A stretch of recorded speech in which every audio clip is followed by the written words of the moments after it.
akan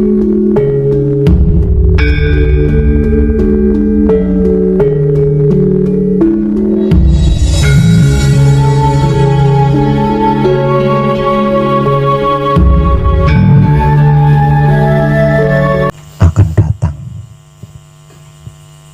masalah yang jauh lebih dahsyat daripada corona.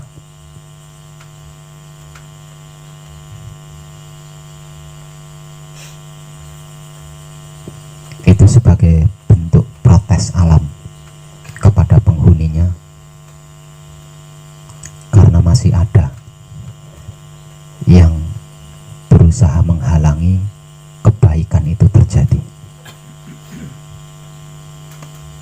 Jadi masih ada orang-orang tertentu yang berusaha menghalangi kebaikan itu terjadi saat ini.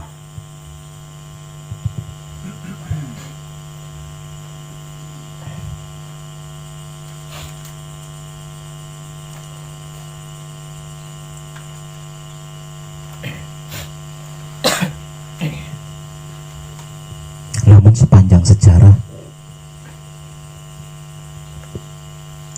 walaupun pada endingnya sulit, namun pada akhirnya kebenaran, kebaikan selalu menang. Walaupun endingnya sulit, itu sepanjang sejarah loh ya. Belum ada sejarahnya kebenaran atau kebaikan itu kalah. Jadi jangan pernah berhenti melakukan kebaikan-kebaikan bagi seluruh semesta alam seisinya.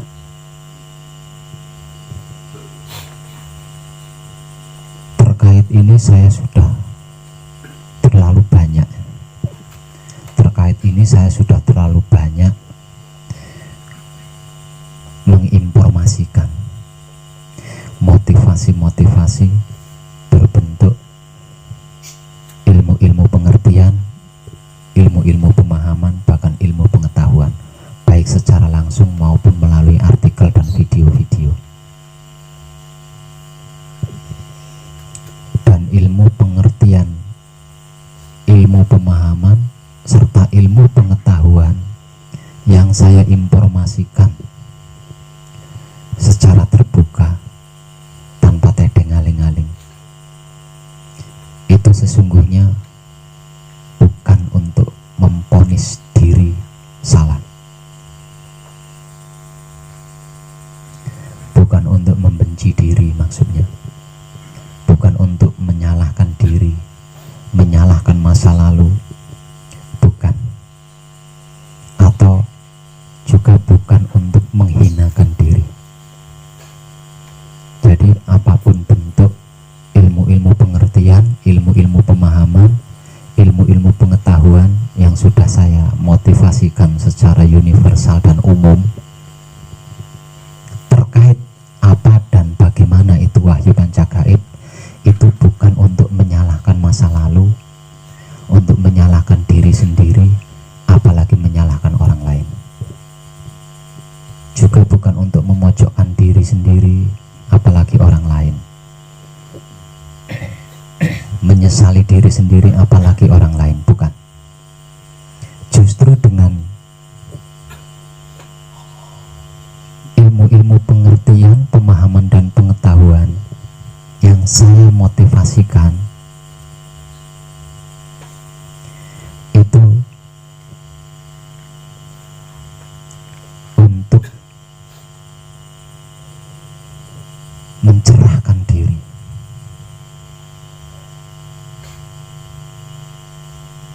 sehingganya kita bisa memperbaiki, menjadi lebih baik.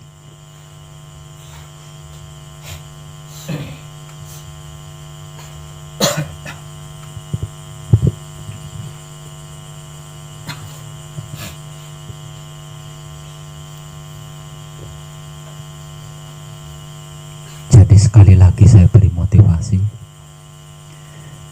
bagaimanapun dan apapun masa lalu kita,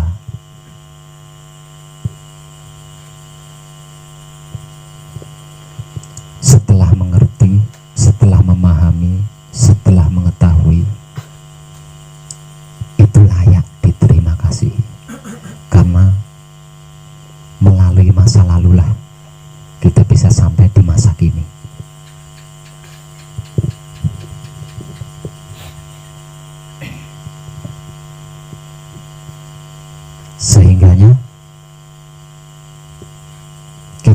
bisa menyimpulkan, bisa memutuskan bahwasanya tidak ada kelakuan yang lebih baik selain berbuat kebaikan.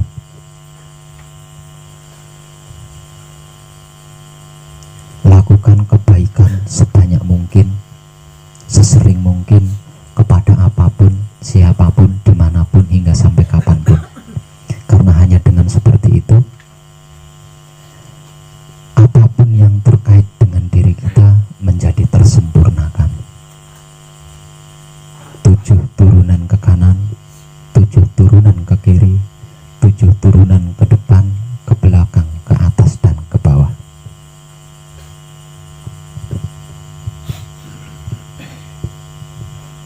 Tidak mau melakukan itu, kita akan tergolong sebagai wabah yang layak untuk dibasmi saat ini.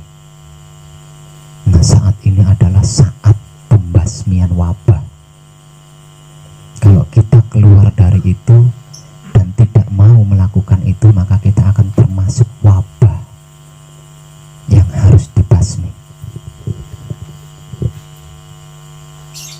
Kalau yang membasmi sesama kadang, yang membasmi tetangga kita, kita bisa nyogok pakai duit. Ini yang membasmi adalah sang empunya itu sendiri. Jadi nggak bisa dirayu, nggak bisa disogok. Artinya wabah itu akan terjadi, bahkan lebih dahsyat dibanding corona. Artinya untuk menghindari itu tidak ada cara lain, tidak ada teknik lain, tidak ada metode lain selain menebar kesadaran rasa cinta kasih sayang hidup. Tidak ada.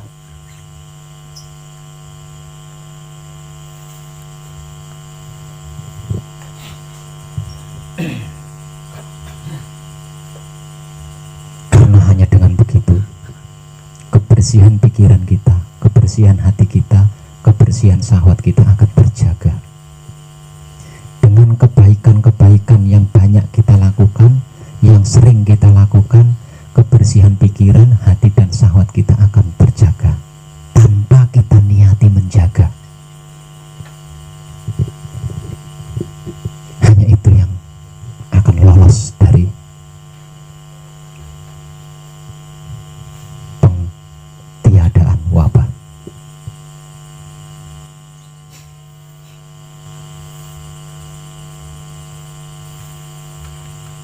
Sebenarnya sudah nggak ada sih yang harus saya informasikan. Nah, sebenarnya atau sesungguhnya sudah tidak ada yang harus saya informasikan. Semuanya, segalanya, bahkan seluruhnya itu sudah saya informasikan.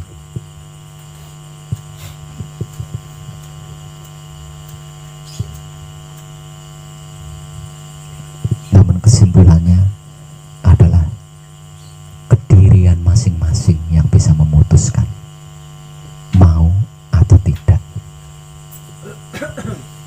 Kalau mau, saat ini waktunya. Kalau tidak mau, saat ini saatnya.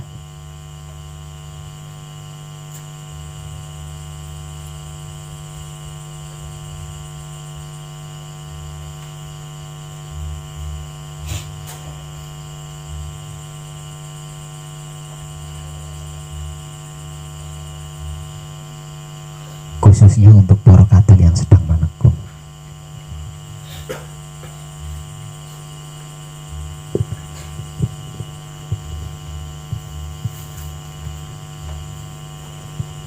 Ini adalah kedaulatan hidup.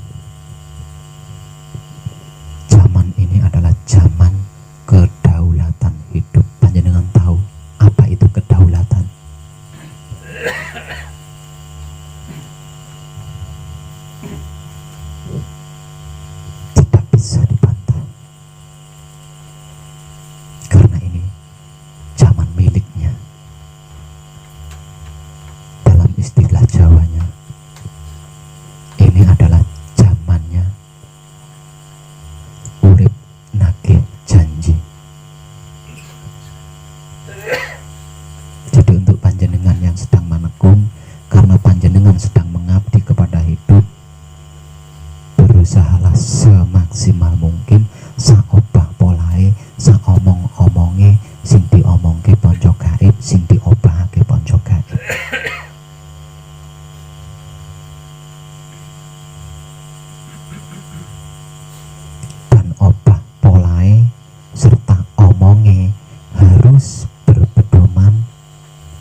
sak obah polai, sak omong-omongnya wis ponco gaib.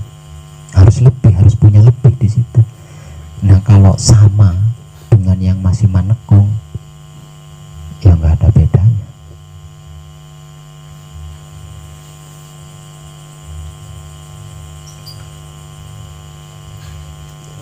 Ini bukan bentuk kemarahan alam, bukan. Sejak awal kemurkaan, keburukan terjadi di dunia, alam sudah selalu memberikan maaf, sudah selalu memberikan pengampunan. Nah sekarang alam sudah bosan memberi pengampunan, itu alam sudah bosan.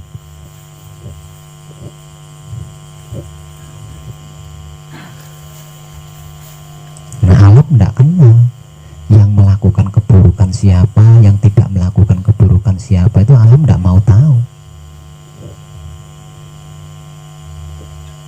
Jadi yang melakukan keburukan yo digilas, yang tidak melakukan keburukan yo digilas. Kenapa?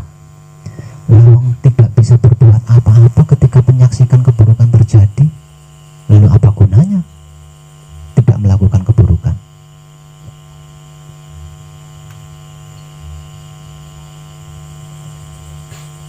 Sebab karena itu alam tidak peduli. Kalau dalam bahasa awamnya tidak peduli mana yang jahat, mana yang baik, tidak peduli. Yang jahat ya digilas, yang baik ya digilas. Ya berarti alam nggak adil, nggak bisa dibilang gitu. Alam tetap adil. Bentuk adilnya di mana? Bentuk adilnya, lalu yang baik itu tidak bisa berbuat apa-apa, tidak mau berbuat apa-apa ketika kejahatan itu terjadi. Nah terus apa bedanya antara baik dan buruk? Jarak sepuluh. Jadi dua-duanya layak digilas.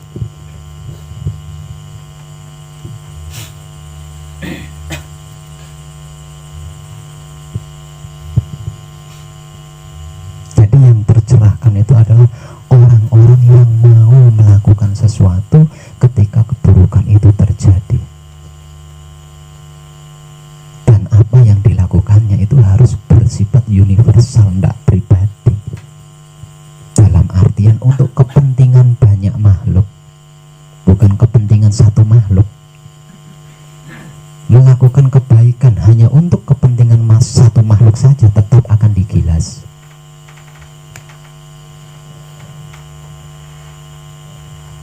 Nah, ini sudah nggak bisa dikompromi. Disogok dengan sedekah bumi orang mempan, udah nggak mempan. Disogok dengan sedekah laut sudah nggak mempan.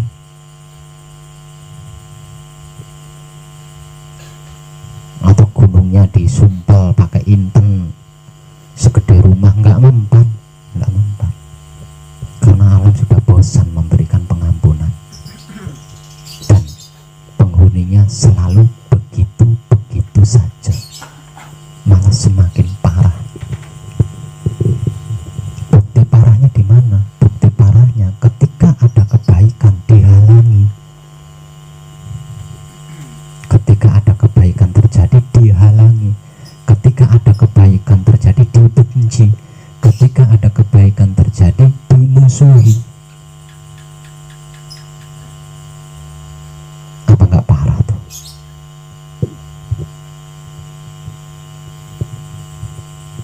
Padahal secara jujur dia sendiri butuh kebaikan, tapi tidak bisa melakukan kebaikan apa-apa.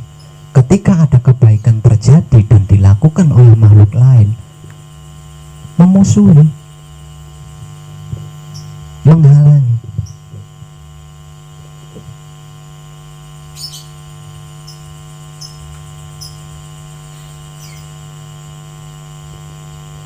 Dan ini adalah zamannya urip nagih janji. Dunianya kedaulatan hidup, kedaulatan romo. Kita saksikan aja bersama.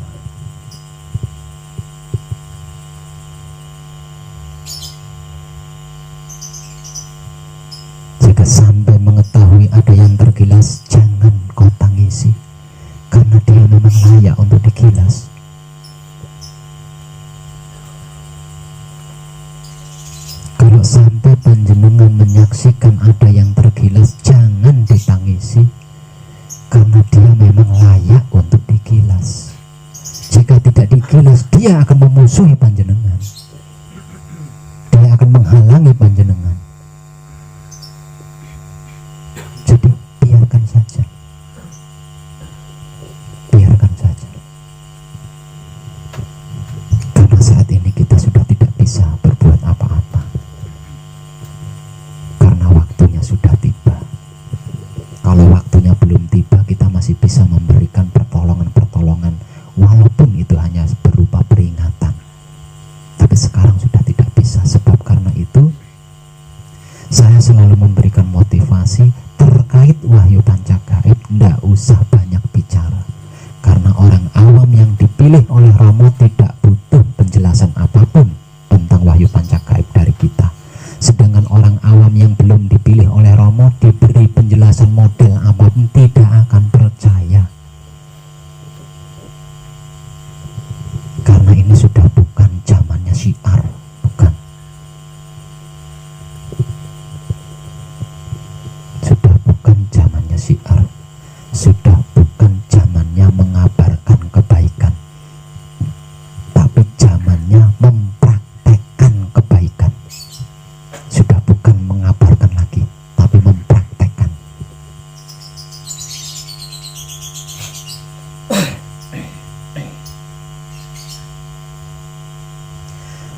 Jadi selain mempatrapkan wahyu pancagaib menggunakan sifat dan sikapnya wahyu pancagaib itu sendiri, yaitu wahyu pancalaku atau iman, cukup menebar kesadaran rasa cinta kasih sayang hidup kepada sesama makhluk hidup.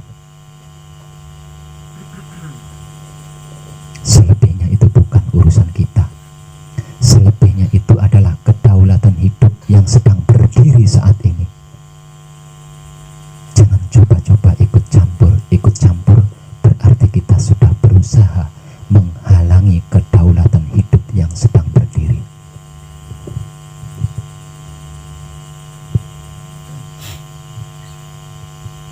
Sedih memang, sangat sedih, karena kemungkinan besar kita akan menyaksikan orang-orang yang kita cintai akan tergilas. Tapi apa yang bisa kita lakukan? Bukankah peringatan-peringatan mulai dari isi kitab sampai ke real nyatanya di dunia sudah banyak tersebar di mana-mana?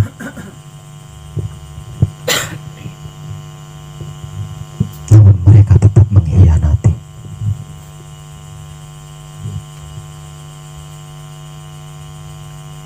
Lah, kita yang sudah sama-sama mengerti, kita yang sudah sama-sama memahami, kita yang sudah sama-sama mengetahui, dan kita yang sedang sama-sama mempraktekkan kesadaran rasa cinta kasih sayang hidup. Jangan kembali kepada masa lalu, jangan masuk ke dalam kotak lagi.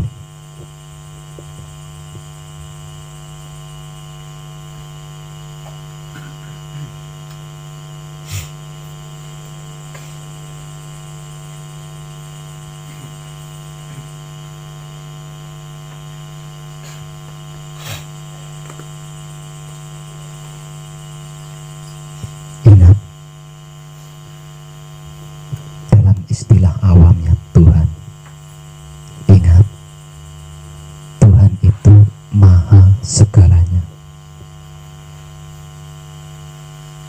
Artinya, karena istilahnya menggunakan segalanya, berarti di dalamnya ada juga maha jahat, maha kejam. Jangan lupa itu. Kalau panjenengan pernah menyaksikan kejahatan di dunia ini, itu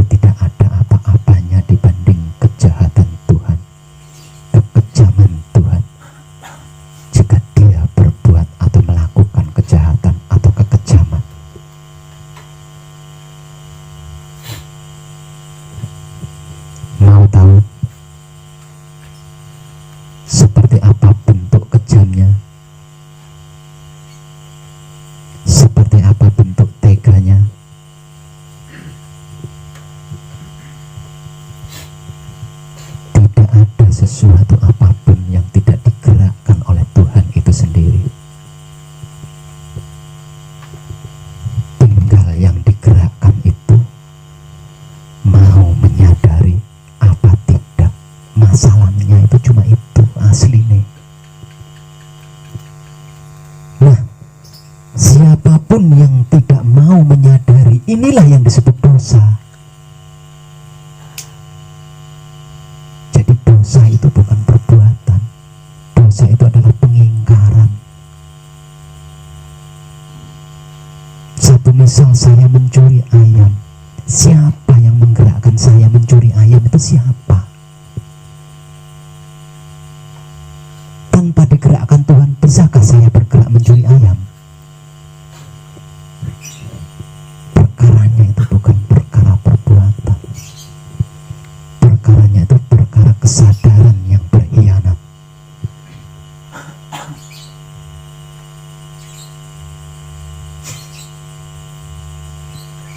Tidak ada sesuatu apapun yang tidak terkait dengan Tuhan. Ini saya gunakan bahasa awam, sebab karena itu memakai istilah Tuhan. Tidak ada sesuatu apapun yang tidak digerakkan oleh Tuhan.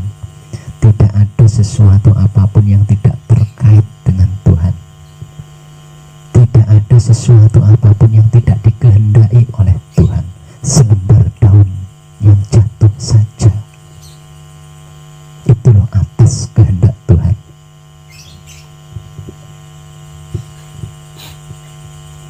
Ketika kita mendengar berita ada seorang bapak menggauli anak kandungnya, siapa itu yang menggerakkan?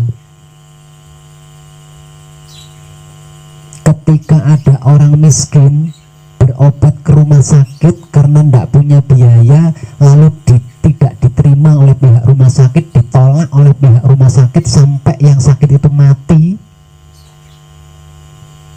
dengan keadaan nista, siapa yang menggerakkan itu? Apakah itu pihak rumah sakit yang menggerakkan?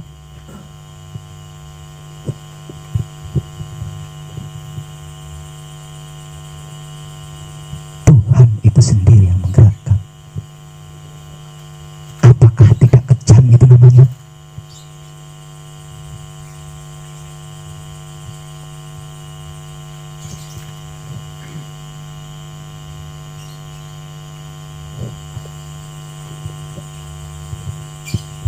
Orang kaya raya sakit, berobat di rumah sakit, dirawat di ruangan yang sangat mewah karena punya biaya untuk membayarnya. Orang miskin, giliran orang miskin sakit, berobat ke rumah sakit, sudah ditolak, diuni-uni, diusir. Yang kaya dan yang miskin itu manusia apa bukan? Sama-sama manusia. Bedanya kaya dengan miskin. Yang kaya itu digerakkan oleh siapa? Yang miskin itu digerakkan oleh siapa? Apakah itu tidak cukup kejam untuk ukuran manusia?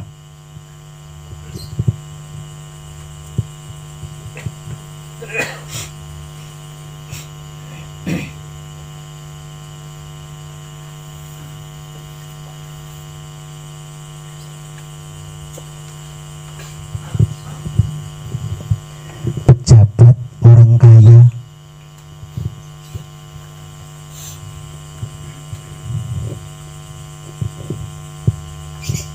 bercinta di dalam hotel mewah, tidak ada sanksi apapun.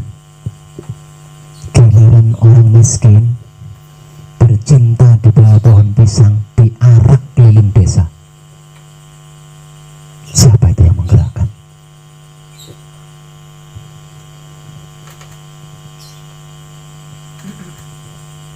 Pejabat, orang-orang berkuasa mencuri uangnya rakyat, miliaran jumlahnya, makin kaya dia. Misalkan diketahui oleh orang kecil, disidangkan atau dipenjara, cuma itu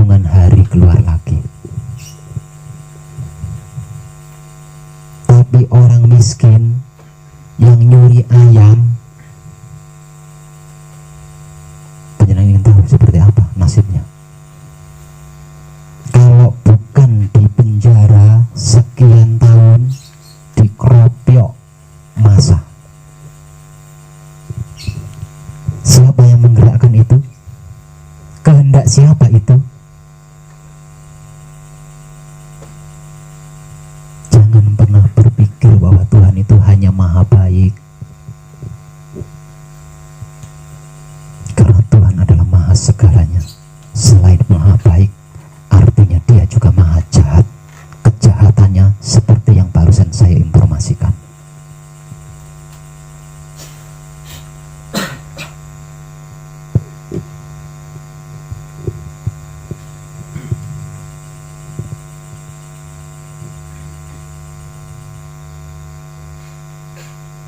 Kenapa Tuhan lakukan itu?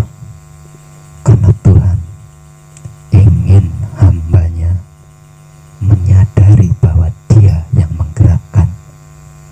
Dengan menyadari bahwasanya dia yang menggerakkan, kita akan mengerti, kita akan memahami, kita akan mengetahui mana yang menguntungkan, mana yang merugikan.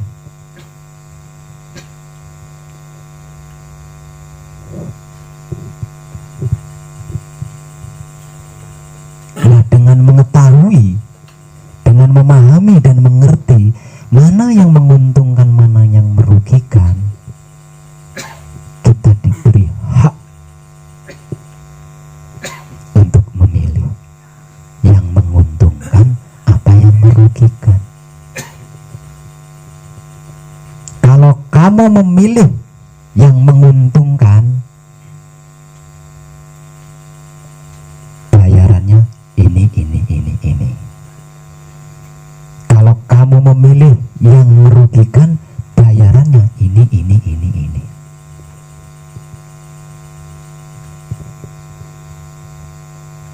Itu yang dimau oleh Tuhan.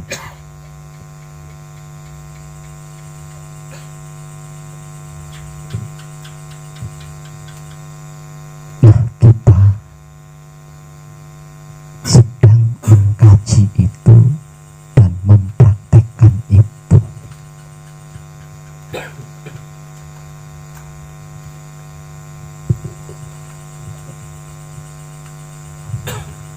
Yang lambat laun kita akan mengerti, memahami dan mengetahui mana yang menguntungkan, mana yang merugikan. Kalau kita sudah mengetahui mana yang menguntungkan, mana yang merugikan, monggo kersa panjenengan.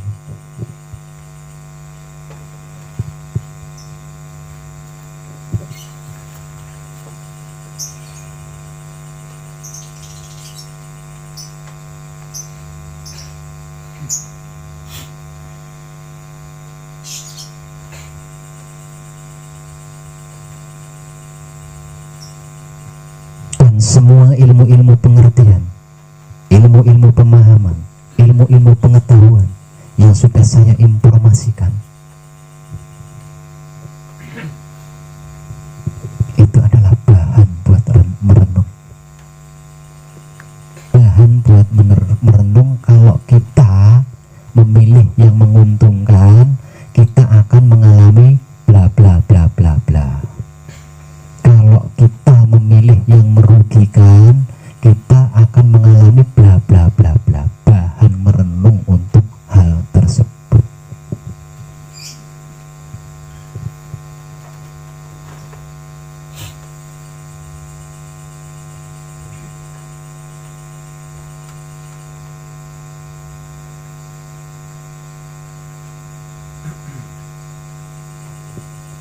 Dan di era, di zaman kedaulatan Romo,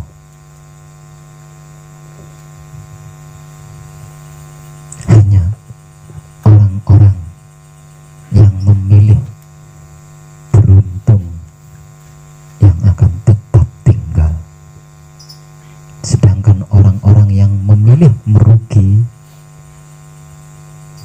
akan dihapus.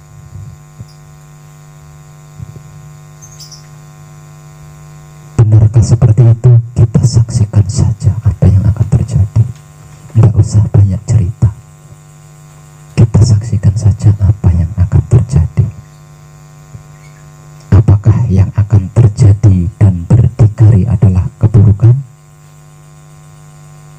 Atau sebaliknya, yang akan terjadi dan berdikari adalah kebaikan, kita saksikan saja bersama. Tidak usah mendikte Tuhan, karena Tuhan sedang praktek, Tuhan sedang melakukan. Jadi kita saksikan aja, kita tonton aja apa yang akan terjadi, apa yang nantinya terjadi.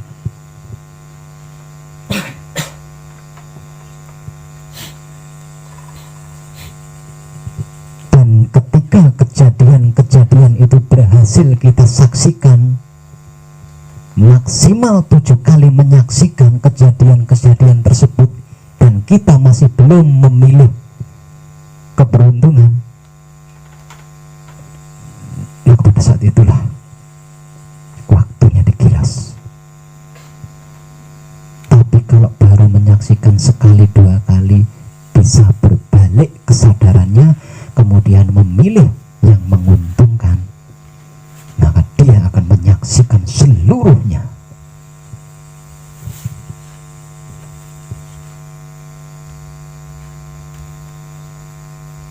Bukankah kita butuh saksi? Selama ini kita butuh menyaksikan kan? Apapun itu kita perlu menyaksikan kan? Bahkan sampai di agama pun syarat paling utama adalah penyaksian kan? Nah, sekarang Tuhan mengabulkan permohonan kita. Apa yang kita inginkan itu dikabulkan oleh Tuhan. Kita akan diberi kesaksian-kesaksian tentang karya-karyanya, menghapus keburukan dan mengabadikan kebaikan. Ingat, sadari itu. Jika sampai 7 kali menyaksikan kejadian-kejadian tersebut, yang memilih beruntung tetap kekeh kepada keberuntungannya, dia akan tercerahkan. Kalau berbalik, ragu dan memilih yang merugikan, maka ketika itu dia akan tergilas. Apalagi sekali 2 kali menyaksikan, kekeh